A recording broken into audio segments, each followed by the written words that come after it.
33절로 47절입니다.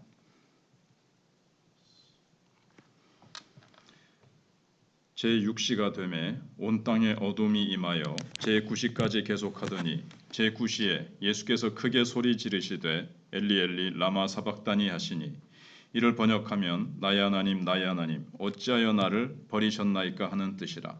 곁에 섰던 자 중 어떤 이들이 듣고 이르되 보라 엘리야를 부른다 하고 한 사람이 달려가서 해면에 신 포도주를 적시어 갈대에 꿰어 마시게 하고 이르되 가만두라 엘리야가 와서 그를 내려주나 보자 하더라. 예수께서 큰 소리를 지르시고 숨지시니라. 이에 성소 휘장이 위로부터 아래까지 찢어져 둘이 되니라. 예수를 향하여 섰던 백부장이 그렇게 숨지심을 보고 이르되 이 사람은 진실로 하나님의 아들이었도다 하더라. 멀리서 바라보는 여자들도 있었는데 그 중에 막달라 마리아와 또 작은 야고보와 요새의 어머니 마리아와 또 살로메가 있었으니 이들은 예수께서 갈릴리에 계실 때에 따르며 섬기던 자들이요 또 이 외에 예수와 함께 예루살렘에 올라온 여자들도 많이 있었더라. 이날은 준비일 곧 안식일 전날이므로 저물었을 때에 아리마대 사람 요셉이 와서 당돌이 빌라도에게 들어가 예수의 시체를 달라 하니 이 사람은 존경받는 공회원이요 하나님의 나라를 기다리는 자라. 빌라도는 예수께서 벌써 죽었을까 하고 이상히 여겨 백부장을 불러 죽은 지가 오래냐 묻고 백부장에게 알아본 후에 요셉에게 시체를 내주는지라.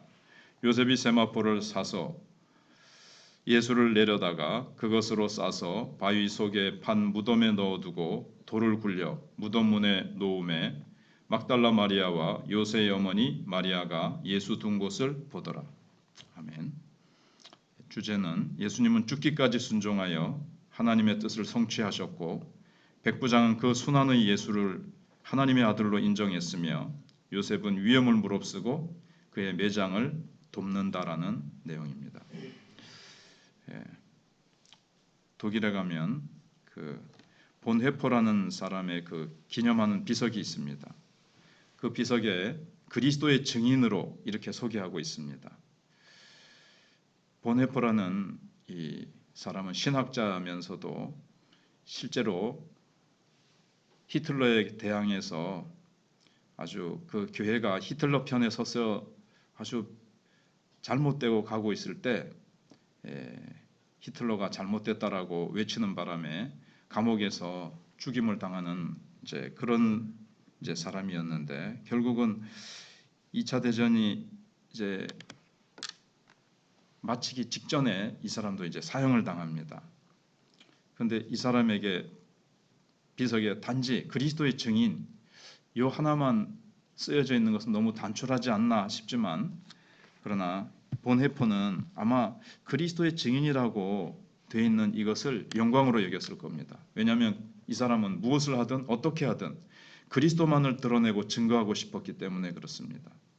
목숨을 아끼지 않고 또 그리스도라면 어떻게 생각하셨을까 하고 묻고 그는 행동했다고 합니다. 오늘 본문에 예수님은 하나님의 신실한 증인이셨습니다. 그렇게 자신을 또 하나님을 증거하지 않고 잠깐 회피했더라면 얼마든지 살 수 있었는데 신실한 증인이 되기 위하여 죽기까지 그렇게 순종하신 모습을 보여주고 있습니다. 그리고 누가 참 증인인지는 그의 십자가 밑에서 분명히 드러났습니다. 우리가 잘 아는 대로 오전 9시에 십자가에 못 박히신 예수님은 오후 3시에 숨을 거두십니다. 돌아가시면서 시편 22편을 인용해서 엘리 엘리 사박다니 하나님 하나님 어찌하여 나를 버리셨나이까 라고 외치신 후에 숨을 거두십니다. 20편의 전반부는 의인의 고난을 노래하고 후반부는 의인의 구원을 노래하고 있습니다. 예수님은 현재의 고난을 솔직하게 다 토로하면서도 부활의 확신을 믿으면서 이 고백을 드리고 있는 겁니다. 예수님의 죽음의 그 성소 휘장이 위에서부터 아래로 쫙 찢어지죠. 이 휘장이 찢어진 것은 예수 그리스도의 죽음으로 이제 지성소, 곧 하나님께 나아가는 길이 활짝 열렸다는 것을 의미합니다. 주께서 길을 여셨기 때문에 우리는 주 예수님을 구주로 믿는 믿음으로 하나님의 은혜 보좌 앞으로 당당하게 이제 나갈 수 있게 됐습니다. 그것을 가로막는 것은 없어졌습니다. 예수님께서 죄의 진노와 저주와 모든 형벌, 모든 지옥의 심판을 예수님이 다 걸머지시고 다 치워버리셨고 가로막고 있던 그 휘정을 다 자신의 몸으로 찢어버리셨기 때문에 우리는 이제 당당하게 언제든지 보좌 앞으로 나갈 수 있게 된 것입니다. 예수님께서 세례 받으실 때 하늘이 갈라지고 이렇게 표현되는데 사실은 하늘이 찢어지고 이렇게 사실은 번역하면 더 좋은 번역입니다. 그의 고난받는 종으로서의 사명이 이제 그때 마가복음에 보면 이는 내 기뻐하는 자로다. 내 기뻐하는 자로서 너는 인간과 하나님 사이에 막힌 그 하늘을 이제 찢어버릴 사명을 너는 가진 자다. 그 사명을 가지고 그 사명을 완수하기 위해서 네가 그렇게 이 땅에 순종하여 갔으니 너는 내 기뻐하는 자로다. 요단강에서 세례받을 때 그런 음성이 들려왔는데 지금 이제 그 사명을 다 감당하시고 하늘과 땅이 예수님을 통해서 다시 통하는 시대가 열렸음을 보여주시는 겁니다. 또한 예수님의 죽음이 하나님의 부르심에 대한 신실한 마무리였는지를 하나님께서 인정해주고 계신 겁니다. 예수님의 죽음이 뭐 실수로 죽는다거나 정말 그들의 말대로 잘못된 죽음이 아니고 신성 모독죄로 저주받아 죽는 죽음이 아니라 지성소 휘장이 찢어짐으로 말미암아 하나님이 주신 그 사명 온전히 마지막에 잘 감당했고 마무리했다라는 것을 하나님이 인정해 주신 겁니다. 그리고 이제 예수님을 십자가에 못 박은 용병 백부장은 그가 숨지는 것을 보면서 이 사람은 진실로 하나님의 아들이었도다. 이게 정말 유일한 그리스도에 대한 고백인지는 정확히 몰라도 그래도 이 사람의 입술을 통해서 진실로 하나님의 아들이었도다라는 고백을 한 사람이라도 하게 하셨던 거죠. 하나님께서. 그래서 예수님의 순환을 가장 강조하는 마가복음에서 가장 이상적인 고백으로 여기고 있습니다. 왜냐하면 1장 1절에서 하나님의 아들 예수 그리스도의 복음이라 복음의 시작이라 이랬거든요. 그래서 하나님의 아들 예수 그리스도의 복음 이렇게 시작이기 때문에 끝부분에 와서 이 사람은 진실로 하나님의 아들이었도다. 이렇게 마무리하고 있는데 안타까운 것은 제자들의 입에서 이 고백이 사실은 나와야 되는데 제자들은 다 도망가고 이방인의 입술에서 나옵니다. 즉 앞으로 복음이 온 세상으로 퍼져나가서 이방인들의 세계가 올 것이고 하나님은 유대인 이방인을 가리지 아니하시고 누구든지 예수 그리스도를 하나님의 아들로 고백하는 자를 통해서 영광을 받으실 것을 이제 보여주고 있는 겁니다. 그리고 갈릴리의 영광스러운 예수님 뒤에는 수많은 무리가 따랐지요. 영광스럽게 막 병을 고치시고 기적을 행하시고 놀라운 말씀을 전하실 때는 그렇게 따랐는데 십자가의 예수님 곁에는 갈릴리에서부터 예수님을 수종들던 여인들만 남아 있었습니다.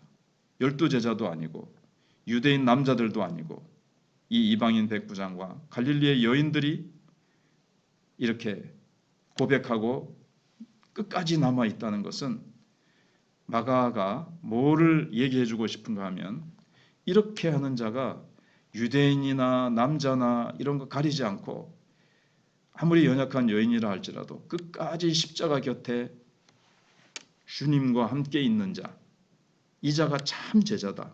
이걸 이제 마가가 우리에게 들려주고 싶은 얘기입니다. 십자가를 통해 우리를 섬기시던 예수님께 우리는 어떻게 반응하고 있습니까? 참된 믿음은 직분이나 영향력에 달려 있지 않습니다. 이 여자들, 그 당시에는 여자들은 수에 세지도 않았고 세상에서 알아주지 않는 인간 대접, 인격적인 대접을 받지 못하는 자들이었음에도 불구하고 성경은 이들을 왜 기록하고 있습니까? 직분, 영향력, 세상의 어떤 기준은 전혀 하나님께는 아무런 의미가 없고 오직 믿음으로 주님께 참된 고백을 하며 끝까지 자기 몸을 던져서 십자가를 지고 죽기까지 주님을 따르는 자, 그 자가 참된 제자다. 이것을 얘기해주고 있는 것입니다. 제자들이 모두 도망친 가운데서도 예수님을 섬겨오던 여인들은 끝까지 십자가 곁을 지켰습니다. 우리는 어려운 일이 생길 때 재빨리 몸을 피하지 않는지, 아니면 믿음으로 끝까지 내가 지켜야 될 자리를 지키고 있는지를 주님은 성경은 우리에게 물어보시는 겁니다. 이제 마지막으로 아리마대 사람 요셉이 반역죄를 지고 십자가에 달린 예수님의 시신을 빌라도에게 요구합니다. 아주 좀 위험한 거죠. 죄목이 반역죄였으니까요. 예수님의 처형에 관여한 공회원이 예수님을 위해 호의적인 제안을 한 것은 정치적인 오해를 이렇게 야기할 만한 매우 위험한 시도입니다. 오해받고 뭔가 아주 정치적으로 자기 자리가 떨어져 나가든지 감옥에 가든지 또는 사형을 당할 수도 있는 그런 극단적인 상황도 갈 수가 있었습니다. 하지만 자신의 가족묘에 중죄인 예수를 아주 품위 있게 매장합니다. 그래서 이사야 53장 9절에 고난받는 종이 부자와 함께 묻힌 자는 성경의 예언을 다 이루고 있습니다. 자기를 돌보지 않은 이 헌신, 평소에는 좀 자기를 나타내고 있지 않다가 정말 위기의 순간에, 결정적인 순간에 자신이 당할 수 있는 손해 이런 거 생각했더라면 가만히 숨어 있으면 되지요. 그런데 결정적인 순간에 자기를 던져서 예수님의 장사를 온전히 자기가 사둔 그 묘에 예수님을 안치합니다.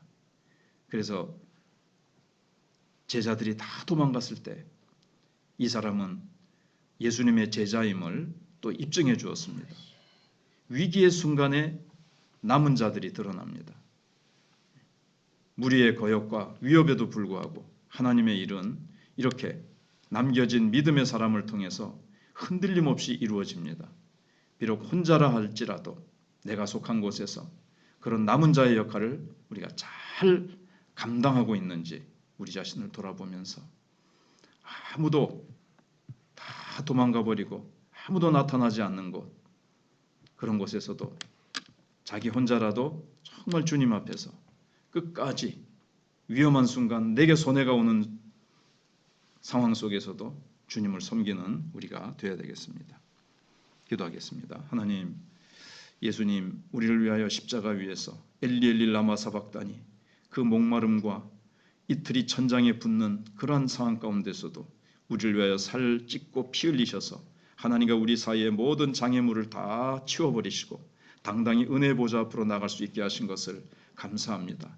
그 은혜에 보답하여 또 주님을 사랑하여 끝까지 십자가 곁을 지켰던 여인들, 백부장이 이는 진실로 하나님의 아들이었다라고 고백하는 고백, 그리고 우리는 무엇보다도 정말 모두가 다 도망가 버리는 상황 속에서도 요셉처럼 자신의 무덤을 주님을 위해서 어려운 상황이 올 수도 있고 자기에게 많은 손해가 있을 수도 있음에도 불구하고 주님을 위해서 온전히 내어드림으로 참된 제자임을 위기의 순간에 드러냈던 것처럼 우리가 위기의 순간에 숨지 않고 위기의 순간까지도 죽음의 순간까지도 끝까지 주님을 따르는 참된 제자로 살아갈 수 있도록 도와주시고 우리가 예수님처럼 참된 증인으로 예수가 그리스도시요 예수가 참된 우리의 구주시라는 것을 온 천하에 그리고 우리의 이웃에게 우리가 멀리 가서 복음 전하지 못해도 내 집 근처 다니면서 내 옆에 있는 이웃이 땅끝인 줄 알고 증거하는 증인의 삶을 죽기까지 내 모든 것 던져서 감당해 나가는 저희들 또 우리 마천교회가 되게 하여 주시옵소서. 예수님 이름으로 기도하옵나이다.